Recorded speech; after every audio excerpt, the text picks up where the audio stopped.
Karen? Yes. So this is all your fault? Yes. There you get another. Monday, map number 2. Where do you look?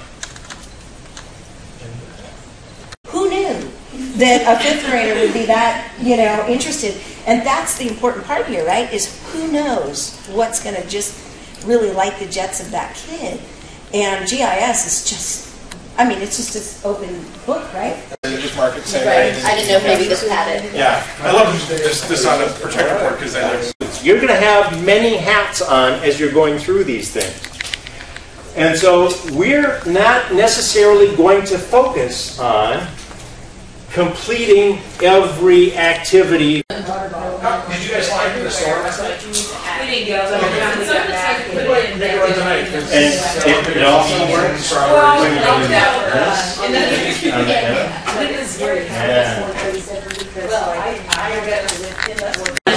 And put labels over here and try to export it out again and see if the labels come. Now, if they don't, then what I'll do is I'll drop these out as annotations, save as a separate little note, sheet file with this and this label. I just finished with my old course line. Okay. You can't search this thing just by state or whatever. And you can also choose a map and say that you want it to be a base map. Is that right? Everywhere there's trash. So now it's different from interpolation because it's an event. But those are really things that you can do with kids that actually tells them what this kernel density, really simple things. If you're sitting there like, oh, did I do it? Is something happening? You can look down here for the world, and then also what they've added in 10 and 10.1 is that this is what's the process that's going on. I just want to say good morning, everybody. I am Lynn Malone from the Spatial News Network. And this morning we're going to bring you the Geo News for June 19, 2012. How about it? Okay, let's see. Amid growing violence in Syria, the UN Observer Mission has appealed to both the Syrian government and rebel forces. If there's so much smoke, is there fire? Walanda. On Friday night, ABC was the most watched network of all, as they actually broadcast Walanda on this tightrope walking from the USA to Canada. He said, some faults. We have a few. There's a joke. California, I love you still. Real still. If you don't want Joseph? Yes. After he put one in. Height of the trees and how many satellites you're getting at any particular time. Now, on the tree height, we're just estimating. Estimating, yep. Oh, yeah, of course. AAG. That's National Geographic, isn't it? We're neighbors, and we're close in distance, but no, we're actually two different organizations. Tim exceeded in shot because he got to do what he wanted to do. Timmy grew up on a farm and he wanted to build a gate. His absolute passion was to build a gate that would make his family proud and there would be something that would be there for generations to come. So I can add a spin on it. So if you're going from east, to west or from west to east, what are you traveling through? What are these different regions? and then we're going to start with a feature service that has a couple of layers. And then we're going to let you do whatever you want. So what I want you to do right now is fire up ArcMap. Including your administrators and friends and staff. So this would be maybe instead of appointments. You have to do analysis of Google Earth. And I can't do this with mapping myself. This is what I can do. I want one. I don't want the lawless crap. But we need to be flexible and be able to bend their knees and one to the other, and really is used in their careers. So let's see who we can find around here. And excuse me, sir, can you please tell me how geospatial technology is used in your career? Yes. Hi, I'm Eric Ketchemall, and I'm with Anglers Travel Service. Oh, I just got a disaster of a story. I'm beside myself. First off, I had no idea that my teachers would interpret BYOL as bring your own lunch. Clearly See your user interface. Yes, I'm going to need you to memorize that. Quiz on that later, so hopefully you're picking up on that. We're going to be doing scripted lessons all week, so if you want to go to the website, board. Just excuse me just a moment. What is this? Nobody scheduled this with me. I am the IT administrator. Gentlemen, beloved, well, gathered here in the sight of Jack Benjamin and the GIS. Jackalooya! Belinda, I love GIS T3G. Where's Charlie? And John Q, I don't have a clue why I need to use GIS public. I thought I could get a drink somewhere along the way. John Q, do you have the necessary consideration and skills for GIS events such as lab technology, number of participants, duration of workshop, timing of activities, content, and your timeline, instructional focus, logistics, and what you feel instructors need to change? Signify by saying I do. Is this where I do? I object.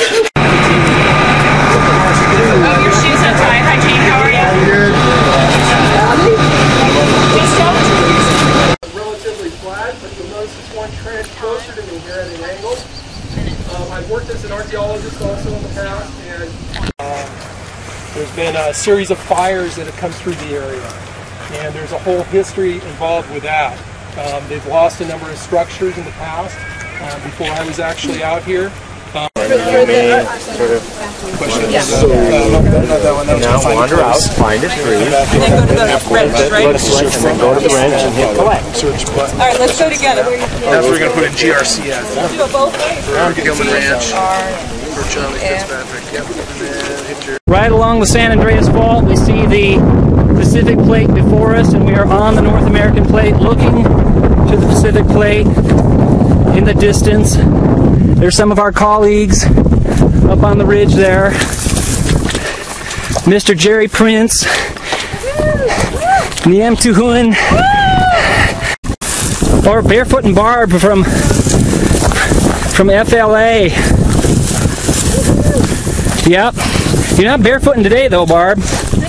Oh, I fell in a hole. No worries. All is well. Yeah. All right. Woo! Woo! So you've heard about the three...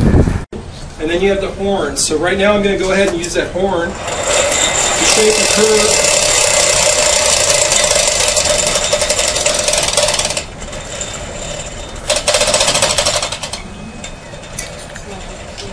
This is an image of how high the Earth is at each of those pixels, okay? It's like a picture in the sense that you've taken it, and all the value that's coming back to you is how tall that section of Earth is. 50 by 50, 100 by 100, whatever the resolution. Attachments and things like this. This is exciting. Can't we see the attachment? Can't we see the attachment?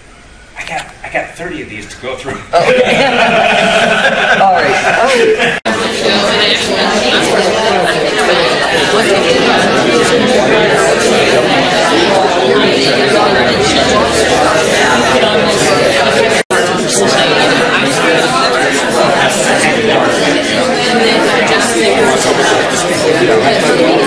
So Team 1 and Team A are going to come up, they're going to hear the story, and you're going to have 60 seconds to figure out how you're going to deal with it. Learn for a full day of training. There is no internet. Wow! Deal with it! 1 minute! 1 minute! And Team A, I think that what we discussed was that if they are that hesitant, they might just not listen to you as the person that is there that day.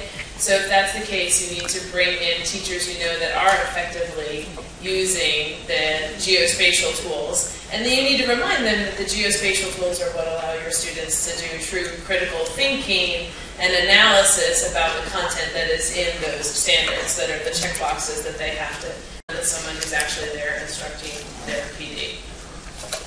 Then we, of course, bring in an administrator that would show them how their curriculum mapping is going to be changed next year to accommodate these new geospatial tools, to convince them that it's actually worthwhile, you know, giving it a shot. Interesting. Let's hear it for Team 1.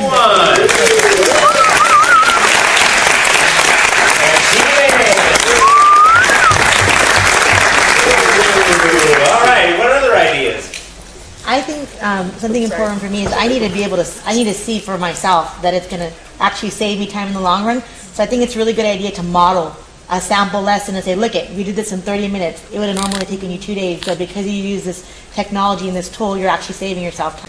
All of them to pay attention to the things that these guys can do, and we get some curriculum development happening because there's a statewide license.